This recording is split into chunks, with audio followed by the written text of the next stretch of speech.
Hey folks, thanks for watching Average Doug Outdoors. You're on the couch with Average Doug. Yesterday we went hunting. I don't muzzle load because we only have 2 weeks of muzzle load, and I'm not paying that much money to hunt for 2 weeks with muzzle loaders. So we went hunting with our bows. My son saw a nice doe, but it had a little old young one behind it, still had the spots on it. And then saw a beautiful red fox. The owner wants the fox killed. I hate to kill that fox. And then there was a little old yearling got tangled up in a barbed wire fence and then ran across the field in front of us, and that was about it for the day. The problem was is both of us, my son and myself, were so tired from working so much overtime. He's sales manager out at Southern Honda Power Sports, and they have been busy selling the side-by-sides and four-wheelers and all that stuff. But we've been putting in a lot of overtime at work, and I put in a ton of hours last week, and I only had 3.5 hours sleep before. So by 2 o'clock, we were ready to go home, and be honest with you, we didn't even talk much on the way home. We were just so tired. Okay, now what this is about is the pros and cons of hunting permission property, okay? And I want to give you the pros, first of all, of hunting permission property. Number one, you don't have to pay like you do a lease. They let you come and hunt their property, and I'm very grateful for it. Number two is that a lot of times they live on their property, and the deer that's on it are used to the sounds of humans banging, clanging, dogs barking, things like that, and they're not as skittish as they are out in other places. So that's a good thing. Number three is it's not high pressured. You'll see a lot of bucks, you'll see a lot of doe, and plus on these small pieces of property you can track the movement more of the deer. So there's a lot of good pluses to it. And you don't have to pay property tax, all that kind of stuff. Now here's the cons to it, okay? And basically it is, they can put down the rules on there. They can put down the rules on their hunting, plus they can change their property anytime they want and can really mess up your hunting. So I want to give you some stories about it. Now this might be a little bit long, but please bear with me on it because this is typically the stories. We had 4 pieces of permission property that we can hunt. The first one is about a 20-acre tract, and the owners there, they gave me hunting privilege there, but there was somebody else before me, and this guy had been there 2 years before me, and I come in, and then he finds out I'm there, and he comes up and he starts putting the rules down on me. Now he was there before me, even though he comes about twice a year. He's got a little camp there and all that kind of stuff that he comes in, brings his buddies. They like to drink a lot of beer and then go hunting. So I didn't want any conflict on it. I finished out that day and I never went back, and then the owner called me up, wanted to know why I hadn't been back. And I told him, well, you know, the other guy, he's kind of got his domain set, and well, he don't own that property, and you tell him this and that. I'm not going to get into that. It's just not worth it, okay? So I left that property. The second piece of property was a 25-acre plot, and it was a deer haven. Gosh, you wouldn't believe this place. Deer everywhere, turkey everywhere. It was hunting paradise on small 25-acre plot. A lot of big timber on it. There were some clear cuts, and there was a lot of undergrowth. It had it all. Water, food, you name it, it had it. It was deer paradise, okay? And then we go in there and we we till up the ground. My son and I do. We till up the ground. We put in clover. It's perfect. It's perfect. We were even talking about putting fruit trees on it. Excuse me. In the meantime, right before deer season, her son decides he wants to put cattle on it.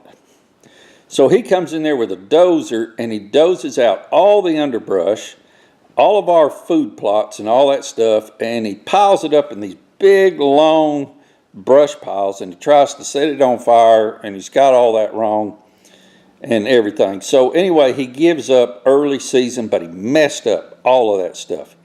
Well, it turns out that on New Year's Day, I killed the biggest doe I've ever killed in my life on that piece of property, okay? But basically the season was over with. Now the next year we go back in there and we do the same thing. We put some food plots out, we deal with the brush and all that. The deer have gotten used to it. Right before deer season again, bow season starts, he hires a logging company to come out in there and they clear out every piece of timber on that property. Messed it up. Then he puts out no hunting, no trespassing signs, okay? So we go over and we talk to the lady, and she says, well, he is my son, you know, and he wants to raise some cows and all this kind of stuff, and, you know, and in the meantime, she's been hollering at us. She wants all the deer killed around there. So instead of getting in and causing a family conflict, we move on. So I'm down to 2 pieces of property. First piece of property, 125 acres, something like that. And we are the only ones allowed to hunt that property. His son-in-law can't even hunt it. The reason why is his son-in-law will quit his job during deer season and just hunt deer. That's it. And the last thing he wants is his son-in-law quitting the job and hanging around up there and making his daughter do all the work while the son-in-law hangs out at his place and hunts all the time. So myself and my 2 sons were the only one there. Now the first year, the only thing we can do is bow hunt. That's it. Hey, if that's what you want, that's what you want. It's your piece of property. We cannot bring any friends whatsoever on it because he does not want other people on his property. He's worried about the equipment he has and all that kind of stuff. I can understand that, okay? So anyway, we get up there and we hunt it, and we take a couple of deer out of it that year. But he's always calling you up when you're in your tree stand and said, hey, man, you're missing all the deer. They're out here in this field. You need to come out here in this field. So we sneak around and go in the field, and they're in the middle of the field. Okay, you cannot make a bow shot at 100 yards. I don't care what anybody says. The average sportsman can't do it. It's 40 yards and under, and 40 yards can be iffy. So he can't understand that. So anyway, I talked with him, and we talk about it, and finally we get permission to gun hunt. He says, I'm the only one that can gun hunt. If my 2 boys go with me, I have to be there with them whenever they gun hunt because they're liable to get excited and shoot at anything, and they might hit the house, they might hit the cows, all this kind of stuff. So, you know, he's kind of funny about that stuff, and I have equipment out there, and I'm afraid you're going to shoot the equipment and all this, you know. Okay. So the next year, he decides he wants a logging company to come in and start clearing out some of his places, which scatter the deer. Long story short, we can go in there and hunt. I still have to be with my sons, even though they're in their 30s. And, you know, and it's just one of them things. Plus, he's got this thing about, why do you put scent control on? You're wasting your time, you're wasting your money, and he wears me out with that constantly all the time. Now, the other piece of property that we hunt, it's 40 acres, and the owner lives on it, and he's got, we've taken a lot of game pictures and all that, and I told him, I said, buddy, you got 2 big bucks on your piece of property. Oh yeah, I see them all the time. Yeah, I see these deer all the time and all that stuff, and he keeps us informed where the deer are moving and all that stuff. But he'll call me up at night and go, man, I just saw my field was full of them out here, you know, and all that. Well, I appreciate it, but that's not going to help me out. We checked this property, we know the movement and all that kind of stuff, and he's constantly saying this is where you need to be and this is where you don't need to be. So anyway, we finally get some game cameras, some real good pictures of those big bucks that's on his property, and I show it to him, and he looks at them. He says, "Man, I didn't know they were on. I hadn't ever seen them before." And then all of a sudden, he's seeing them everywhere, you know. But I hadn't ever seen them before. His next words that come out of his mouth is, "Boy, I sure do hate to see you kill them," which means don't shoot them. Now, we've been hunting these bucks for 4 years, trying to get them. These bucks are every bit of anywhere between 8 and 9 years old, something like that. Hey, they're about to die out, and they're lucky somebody else hadn't killed them yet. Plus, there's a lot of upcoming bucks on this property, and they need to mix up the generics. So I try to talk to him about it and everything, but he does not want this done. But there's one red fox that stays way back to itself, and he is, for some reason, has got a passion about killing that red fox. He's afraid it's going to get one of his chickens. And, you know, we put up game cameras next to his house. The only thing that I've seen there is coyote. But that red fox hasn't come around, but he wants that red fox killed. And I just hate to kill it.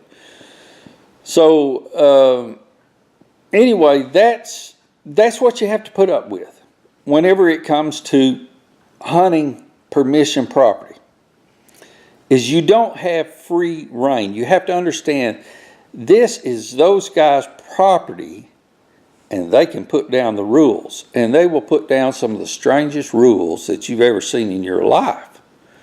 But that's the way it is. And so anyway, that's your pros, that's your cons to permission property. 4 pieces of property, 4 problems of it. You know, whenever an owner owns a piece of property, for some reason that property can sit there for years and years and they won't do a thing. First time you come in there and start hunting, they decide, hey, I'm going to start doing this, I'm going to start doing that. So anyway, that's the way it is, and thanks for watching. Hope you like and subscribe. Next video coming up is I'm going to show you how to get permission to hunt property. Have a great day.